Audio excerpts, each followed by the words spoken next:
Hey, welcome to the Extra Mile. This is G5, or George in the corner. George. Now you know my real name. Guess I should have renamed him. Sorry. And Justin. And his social security number's back here. You can squint. Or is it Tristan? I just don't know who I am. I have an identity crisis. That's actually the subtext of the Extra Mile. Is just finding out who we truly are. Oh, yeah, that's right. Who is George? Who is G5? In on me, like.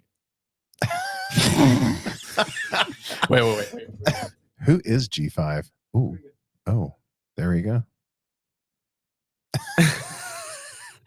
That is I love the camera work. That's amazing. I need to do that more often. Yeah, because Caleb doesn't have enough things to do back here.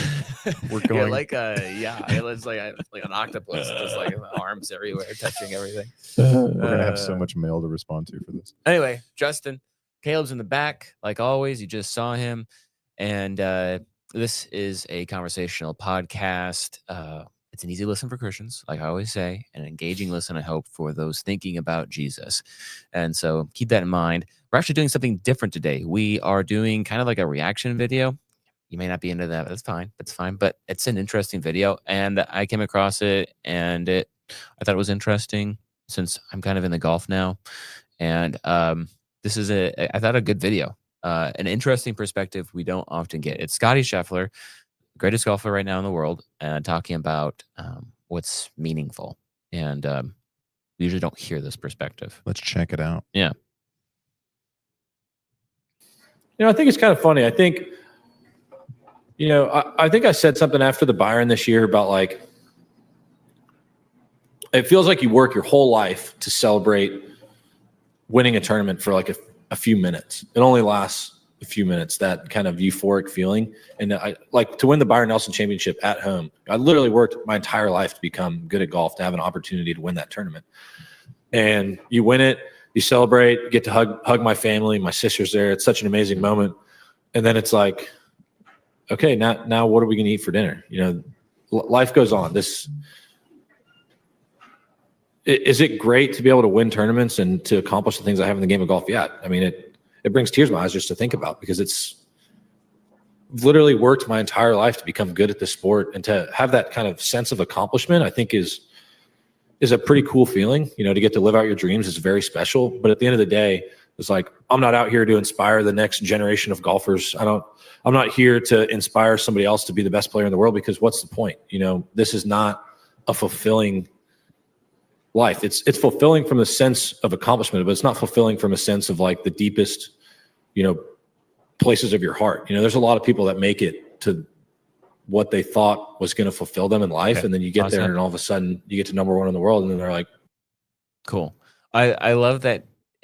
For most people, I don't think they're going to understand, like, what do you mean you're not supposed to inspire the next age of golfers? Like, to me, he inspires the next generation of golfers just by being a good person. But the most important thing is inspiring people to be better people. Like, it's not just about golf. There's an aspect of character here that I think he's really bringing out that people just don't see. And so whatever it is you're doing, he's going to talk about fatherhood in a second, parenting, raising a family. If anything, being a good example should inspire them to be a better parent. Yeah, it seems. How old is this guy? So that's a little depressing, because I thought he was like 35, and I was like, yeah, woohoo. And then the other day I was watching him, and he won his like fourth major. It's like his fourth major before the age of 29. And I'm like, that was bad. So he's younger than me. I think he's 29, but he's born in 96. Wow. Yeah. Okay. So I'm 10 years older than this guy. Yeah. So it's humbling. No, I think that's such an interesting perspective, because we're watching somebody who has worked, who's put in the time. Yeah. Like whenever you're learning a skill, you have to put in the reps. Yeah, and he's done it his whole life. And so for him to speak on the fact that, yeah, this is what I do. I wake up and I go practice and I get good. I get good, son. And to be left with, I like how he said that euphoric feeling of being a champion. Yeah. Only lasts a few minutes. That's it. Yeah, just a few minutes. Because then time goes on, life goes on. Is okay. So what's for dinner, Dad? That's so fascinating because I think that's something that we all can relate to. Yeah. I think that not necessarily being the best golfer in the world, which only a few people have ever gotten to say that, but like achieving your dream. Well, it speaks to what I think we read in Ecclesiastes, which is like God has set eternity in our hearts, and there's more to life than just the small moments that only last but a second of extreme joy and pleasure. Like those are great, and we should want those, but it's not everything about life. Yeah, if your entire life is obtaining that goal, like a small goal, the wrong goal. Right. So Ecclesiastes 2 will say it's like chasing the wind. Ooh, that's good. That's wisdom. Yeah. So it seems that he definitely has his finger on that pulse of I get it. I'm the champion. You're asking me these questions because this is your job and this is my job, and I'm enjoying the theater of it all. Because if you watch press conferences from when I was a kid, when he was a child, in the 90s, it's all very professional and whatever. And then now it seems really sort of lackadaisical and casual. Yeah. And that they can have the fact that this is even recorded and this hasn't like ruined his career. Sort of like, what do you mean? What do you mean you're not satisfied? No, with it's being opened a up champion? buzz about everyone else. Good. So like, what can Tiger say? What can what can Tiger say? Who's the big football coach? Oh my goodness, Tom Brady. Well, we have seen Tiger, right? Tiger, and that's the thing about being a public figure. Oh, we'll talk about it in a second. Okay. Let's keep watching it. I've been silenced to watch a few more minutes. That's okay. What's the point? What is the point? I really do believe that because what is the point? You're like, why do I want to win this tournament so bad? That's something that I wrestle with on a daily basis. It's like showing up at the Masters every year. It's like, why do I want to win this golf tournament so badly? Why do I want to win the Open Championship so badly?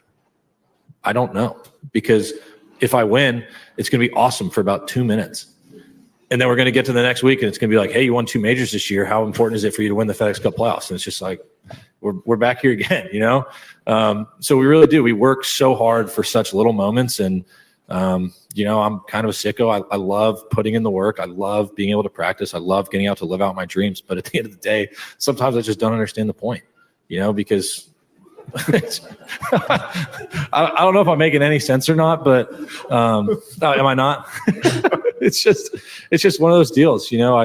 I love the challenge. I love being able to play this game for a living. It's one of the greatest joys of my life, but does it fill the deepest, wants and desires of my heart? Absolutely not. I love playing golf. I love being able to compete. I love living out my dreams. I love being a father. I love being able to take care of my son. I love being able to provide for my family out here playing golf. And, every day when I wake up early to go put in the work, my wife thanks me for going out and working so hard. And when I get home, I try and thank her every day for taking care of our son. It's just, that's why I talk about families being my priority, because it really is. I'm blessed to be able to come out here and play golf, but if my golf ever started affecting my home life or it ever affected the relationship I have with my wife or with my son, that's going to be the last day that I play out here for a living. This is not the be all end all. This is not the most important thing in my life. And that's why I wrestle with, why is this so important to me? Because, I would much rather be a great father than I would be a great golfer. That at the end of the day, that's what's more important to me. Let's pause there. Yeah. We felt that was a natural lull. Yeah. I think that to continue, when you talk about champions, Tiger Woods, this is the thing about being a public figure. Whenever we read the Bible and we get to read David's amazing accomplishments. Yeah. Yeah. No. And then his absolute disastrous failures as a person. It's exactly like being a famous public figure today. Yeah. Tiger Woods, for example, is that the guy set a style. He was the greatest golfer. He put in the work. He had the Lifetime movie level public. He had like the family life that was both inspiring yet tragic. Just he had a relationship with his dad that was it inspired him to be a champion, but it was also somewhat tragic. There's definitely the highs and the lows in his life. Yeah. Yes. And then to have sort of the secret life that he had hidden and then became very public with, his cheating on his spouse, etc., then leading to a divorce and him trying to cover it up. It's very similar to that continuous folly. For this person that we're watching to say, if golf ever affected the relationship with my wife and my son, that's the last day I play golf. He's got his priorities right. Yeah. And at least in word. Yeah. At least in word. And I'm sure when he's going all over the world playing tournaments, right, that's hard on the wife and kids. So, I mean, not to absolutely take anything away from what he said, because what he said is beautiful and fantastic. Yeah. This isn't as important to me. Yeah. And then to have climbed the mountain, to have been a champion, to have trophies that he gets to have on his bookshelf forever. Mm-hmm. That is amazing perspective. Yeah. That's such wisdom from someone who is so young. I think it really is. And we don't know anything about these people. I don't want to talk bad about anyone, but it does bring out a certain perspective that obviously no one else, you can tell, understands. That's why I love that. The journalist response. Yeah. No, we don't know what you're meaning, because golf is like everything.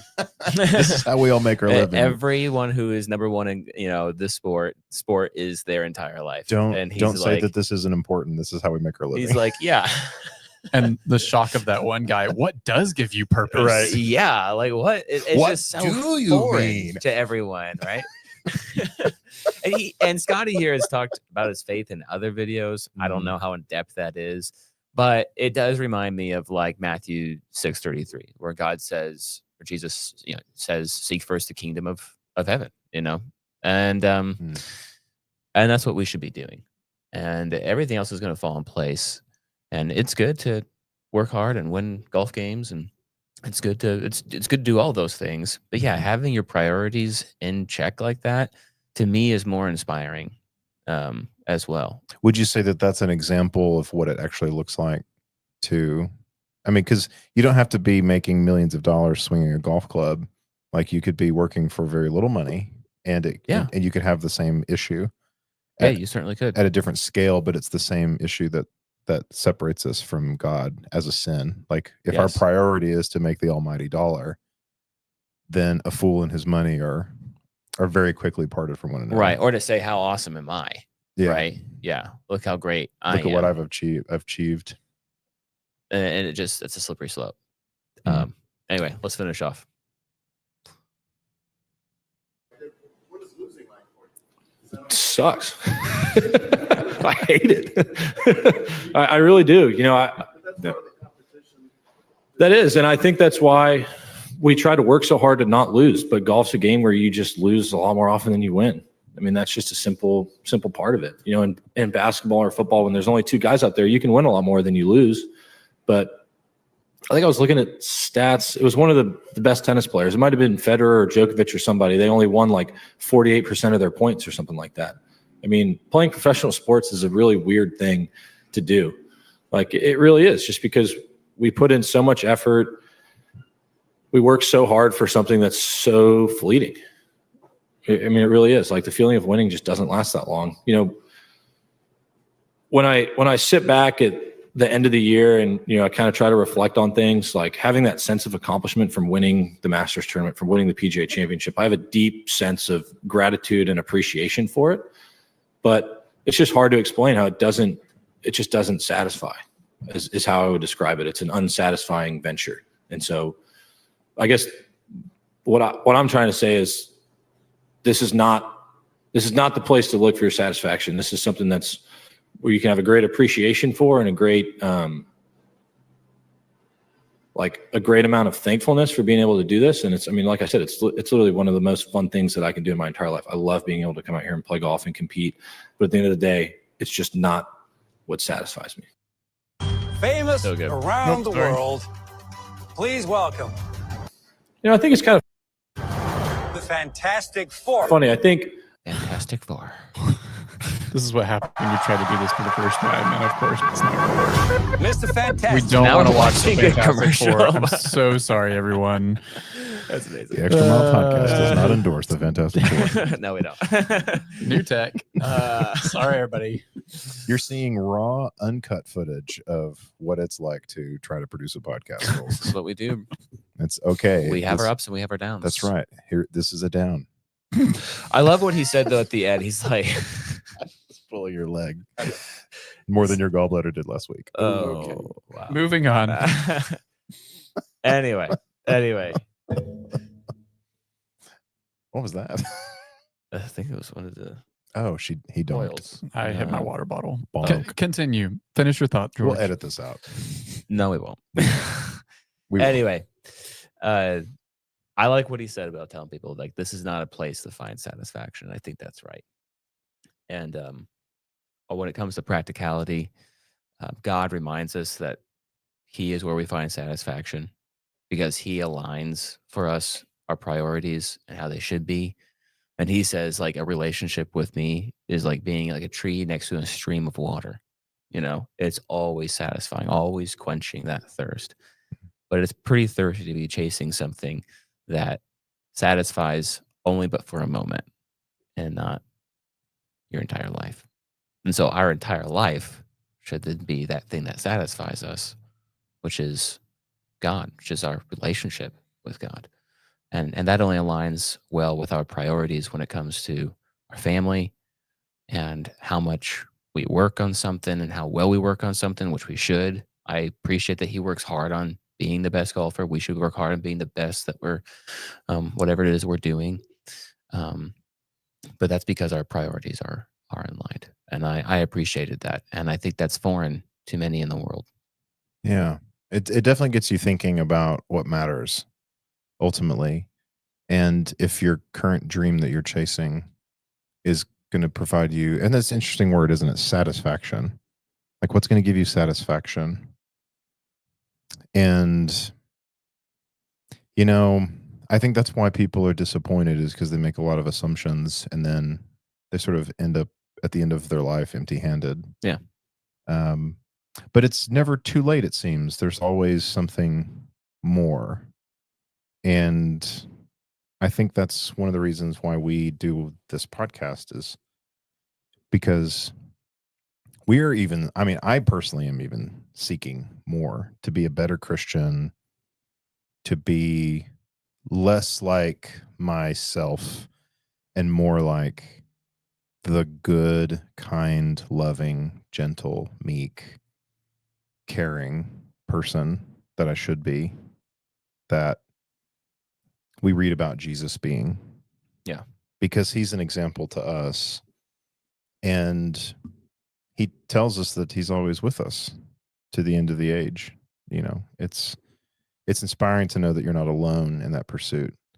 And that God's family that he's designed to be here on this earth now is the church, the bride that's set apart, that Christ died for. And that's one of the appeals that we make to people constantly is if you are trying to find satisfaction in drugs or in your family or in your job or in some sport pursuit or whatever your life is, that though you may achieve it, if you, like, what does it profit you if you gain the entire world And forfeit your soul. What do you get? And so to find satisfaction, your soul should belong to the one who created it. That's the wisdom from the scripture. Yeah. And so, like I was going to say, you know, you're not going to be satisfied either by your accomplishments or your vices, which is the opposite. And it's kind of like with Thanksgiving. You ever eat Thanksgiving and you're like so full, and I don't know how I'm going to, you know, in a few hours still be hungry. And then in a few hours, it's like, let's talk more pie. Yeah, let's talk more dessert. And that's life without God. So anyway, thought that was interesting. I hope that was encouraging. Go so. Thanks, Caleb.